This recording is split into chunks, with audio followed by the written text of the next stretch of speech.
अब हम सीखेंगे कि आप एडवांस फॉर्मेटिंग कैसे कर सकते हैं। तो इसके लिए आपको सबसे पहले जाना होगा डिजाइन टैब में। डिजाइन टैब में आप देखेंगे तो यहाँ पर आपको कई तरह के अलग अलग फंक्शंस दिख रहे होंगे, जैसे पहले ग्रुप में डॉक्यूमेंट फॉर्मेटिंग में, इसमें सारे डॉक्यूमेंट फॉर्मेटिंग से रिलेटेड आपको ऑप्शंस मिलते हैं। जैसे सबसे पहले देखिए थीम्स का ऑप्शन है। माइक्रोसॉफ्ट वर्ड में थीम्स डॉक्यूमेंट के विजुअल अपीयरेंस को एनहांस करने के लिए यूज होती हैं। थीम्स एक सेट होती है जो प्री डिफाइंड फॉन्ट्स, कलर्स और इफेक्ट्स को कंबाइन करते हैं, जो डॉक्यूमेंट के ओवरऑल लुक को कंसिस्टेंट और अट्रैक्टिव बनाते हैं। तो जब आप एक थीम को सिलेक्ट करते हैं तो माइक्रोसॉफ्ट वर्ड उस थीम के font styles, heading styles, colours और फॉर्मेटिंग ऑप्शंस को आपके डॉक्यूमेंट में अपने आप अप्लाई कर देता है। इससे आपको मैन्युअली अपने डॉक्यूमेंट को फॉर्मेट करने की जरूरत नहीं पड़ती और आप इजीली अपने डॉक्यूमेंट के डिजाइन को चेंज कर सकते हैं। थीम्स पे आप क्लिक करते हैं तो आप देखेंगे कि यहाँ पर अलग अलग थीम्स है जो आप अप्लाई कर सकते हैं अपने डॉक्यूमेंट में। आप अपने माउस पॉइंटर को मूव करेंगे और एक प्रीव्यू आप अपने स्क्रीन पर देख सकते हैं कि वो थीम असल में आपके डॉक्यूमेंट को किस तरीके से चेंज कर रहा है। और जिस भी थीम के साथ आपको लगता है आप जाना चाहते हैं, आपको पसंद आ रहा है, आप उस थीम पे क्लिक कर सकते हैं, जैसे कि मैंने अभी किया। उसके बाद आप स्क्रॉल करके देखिए कि हमारे डॉक्यूमेंट का जो थीम है वो पूरी तरीके से चेंज हो गया है।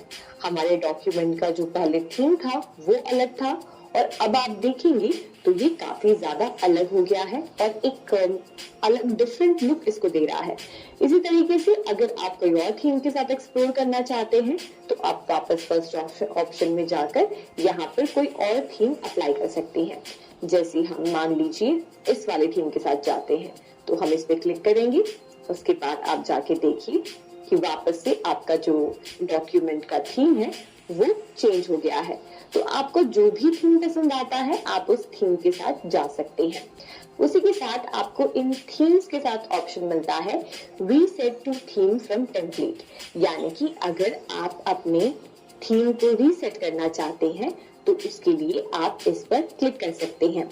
और उसी के साथ अगर आप अपने कंप्यूटर सिस्टम में से किसी थीम को आपके करंट डॉक्यूमेंट में अप्लाई करना चाहते हैं तो उसके लिए आप ब्राउज फॉर थीम्स पे क्लिक करेंगे और यहाँ से आप अपने कंप्यूटर में से जो भी थीम आपने सेव किया है उसे आप ओपन करके अप्लाई कर सकते हैं। साथ में आपको तीसरा ऑप्शन मिलता है सेव करंट थीम।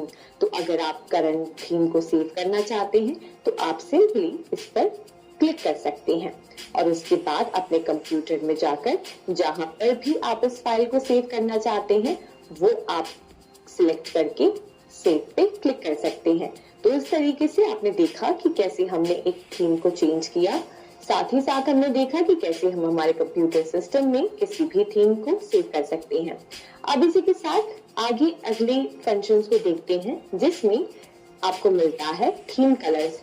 आप इस पे क्लिक करते हैं तो आप अपने डॉक्यूमेंट में जो कलर थीम है, जो कलर थीम का कॉम्बिनेशन है उसे चेंज कर सकते हैं। जैसे फॉर एग्जांपल अगर हम इस थीम को सिलेक्ट करते हैं तो आप देखेंगे कि हमारे डॉक्यूमेंट का जो कलर थीम है वो चेंज हो गया है। इसी तरीके से हम किसी और थीम के साथ जा सकते हैं जो भी आप सिलेक्ट करते हैं। और साथ में आपको कस्टमाइज करने का मौका भी मिलता है जिसमें कस्टमाइज कलर्स में जाकर आप यहाँ से अपना कलर थीम कस्टमाइज कर सकते हैं।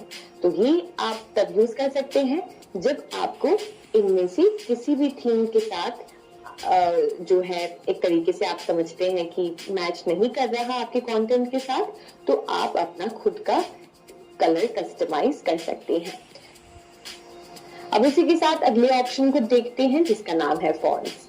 फॉन्ट्स में आकर आप अपने डॉक्यूमेंट के पूरी फॉन्ट को चेंज कर सकते हैं, यानी कि आपने भले जो भी डॉक्यूमेंट में फॉन्ट यूज किया है, अगर आप उसको चेंज करना चाहते हैं किसी और फॉन्ट के साथ तो वो आप यहाँ से कर सकते हैं। आप बस अपने माउस को मूव करते हुए देखिए कि किस तरीके से आपके डॉक्यूमेंट का फॉन्ट चेंज हो रहा है और आपको जो भी फॉन्ट सही लगता है उसे आप सिलेक्ट कर सकते हैं। और इसके बाद आपको ऑप्शन मिलता है पैराग्राफ स्पेसिंग को एडजस्ट करने का। अब इसमें अब मैं आपको बता दूं कि पैराग्राफ स्पेसिंग में आप जो भी ऑप्शन इसमें से सिलेक्ट करते हैं वो सिर्फ कोई एक पैराग्राफ या कोई पर्टिकुलर पैराग्राफ पे नहीं पर पूरे डॉक्यूमेंट में अप्लाई होता है। तो यहाँ पर आप देखेंगे तो सबसे पहला ऑप्शन है नो पैराग्राफ स्पेस, यानी कि अगर आप पैराग्राफ के बीच में स्पेस नहीं रखना चाहते हैं तो आप सिंपली इस पे क्लिक करेंगे और आपके पूरे डॉक्यूमेंट में कहीं पे भी पैराग्राफ स्पेस नहीं होगा। पर अगर आप अपने डॉक्यूमेंट की पैराग्राफ स्पेसिंग को कॉम्पैक्ट रखना चाहते हैं और जिसका पॉइंट आप यहाँ पर आके भी देख सकते हैं, जैसे आप देखेंगे before 0 point, after 4 point, line spacing 1, तो ये कॉम्पैक्ट पैराग्राफ स्पेसिंग है। अगर आप अपने पैराग्राफ को टाइट रखना चाहते हैं तो आप टाइट रख सकते हैं, अगर आप ओपन रखना चाहते हैं अपने पैराग्राफ्स को तो ओपन। उसी तरीके से अगर आप रिलैक्स्ड रखना चाहते हैं या पैराग्राफ्स के बीच में डबल स्पेसिंग को एडजस्ट करना चाहते हैं, यहाँ पर जो आइकन है उसे भी आप पढ़ के समझ सकते हैं कि ये पैराग्राफ्स किस तरीके से एडजस्ट करेगा। और अगर आप अपना खुद का कस्टमाइज करना चाहते हैं तो कस्टम करने के लिए आप कस्टम पैराग्राफ स्पेसिंग पे क्लिक करेंगे और यहाँ से आप कस्टमाइज कर सकते हैं, जिसमें आप देखेंगे पैराग्राफ पोजीशन में लेफ्ट राइट अलाइनमेंट आप एडजस्ट कर सकते हैं। अब इसके नीचे आप ऑप्शन देखेंगे इफेक्ट्स का, जिसमें आप अलग अलग इफेक्ट्स अप्लाई कर सकते हैं जो आपके डॉक्यूमेंट में ऑब्जेक्ट्स हैं उनके लुक और फील को चेंज कर देगा, यानी कि कोई बॉर्डर ऐड कर देगा या ग्लो इफेक्ट या कोई शेडो ऐड करेगा। अब यहाँ पर अगर आपने करना चाहते हैं जो कि आप अपने नए डॉक्यूमेंट्स के लिए भी यूज कर सकें तो आप सेट एज डिफॉल्ट पे क्लिक कर सकते हैं। अब आते हैं आखिरी ग्रुप में जिसका नाम है पेज बैकग्राउंड। पेज बैकग्राउंड में आपको यहाँ पे 3 फंक्शंस मिलते हैं। तो सबसे पहला फंक्शन है अगर आप अपने डॉक्यूमेंट में किसी वाटरमार्क को अप्लाई करना चाहते हैं, जैसे कि अगर आप कोई ऐसा वाटरमार्क जिसमें कॉन्फिडेंशियल लिखा हो, अर्जेंट लिखा हो या ऐसा कुछ, तो उसका आप वाटरमार्क अप्लाई कर सकते हैं। आप बस इस ऑप्शन पे क्लिक करके आप जो वाटरमार्क है उसको किस तरीके से अप्लाई करना चाहते हैं वो यहाँ से सिलेक्ट कर सकते हैं।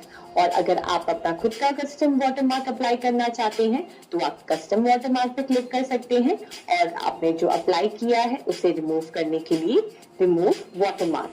अब देखते हैं अगले ऑप्शन को जो है पेज कलर।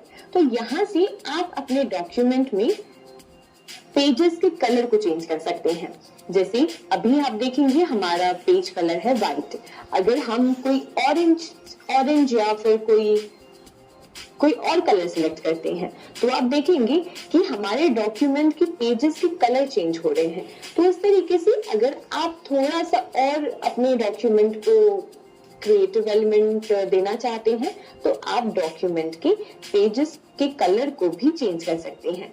आप बस यहाँ से स्क्रॉल करें और देखें कि किस कलर पेज के साथ आप जाना चाहते हैं। लेट्स से अगर हम इस वाले को सिलेक्ट करते हैं तो हम इस पे क्लिक करेंगे। अब आप जाके देखेंगे तो आपके डॉक्यूमेंट का जो आपके डॉक्यूमेंट में जो पेजेस हैं उनके कलर चेंज हो गए हैं। और इस तरीके से आप अपने डॉक्यूमेंट में पेज के कलर को चेंज करके एक एक्स्ट्रा क्रिएटिव एलिमेंट ऐड कर सकते हैं। अब देखते हैं आखिरी फंक्शन जो इस पेज बैकग्राउंड में है वो है पेज बॉर्डर्स का। हमने यहाँ पे आप देखेंगे हमने सिंपल बॉर्डर एक अप्लाई किया है। अगर आप इस बॉर्डर को चेंज करना चाहते हैं और किसी और बॉर्डर को अप्लाई करना चाहते हैं तो आप पेज बॉर्डर पे क्लिक करें। फिर सबसे पहले तो आपको सिलेक्ट करना है कि आप किस तरीके का बॉर्डर अप्लाई करना चाहते हैं। क्या आप बॉक्स वाइज या शैडो या 3D बॉर्डर अप्लाई करना चाहते हैं तो वो आप यहाँ से सिलेक्ट कर सकते हैं। फॉर एग्जाम्पल अगर हम चाहते हैं एक शैडो बॉर्डर तो हम शैडो पे क्लिक करेंगे। उसके बाद हमें सिलेक्ट करना है बॉर्डर का स्टाइल, यानी कि किस तरह का बॉर्डर हम अप्लाई करना चाहते हैं। आप ये वर्टिकल स्क्रॉल बार को यूज करेंगे और यहाँ से वो स्टाइल आपको सिलेक्ट करना है। तो फॉर एग्जाम्पल अगर हम इस बॉर्डर के साथ जाते हैं, ठीक है, तो हमने इसे सिलेक्ट कर लिया। उसके बाद हम सिलेक्ट कर सकते हैं कलर कि कौन से कलर का बॉर्डर हम अप्लाई करना चाहते हैं।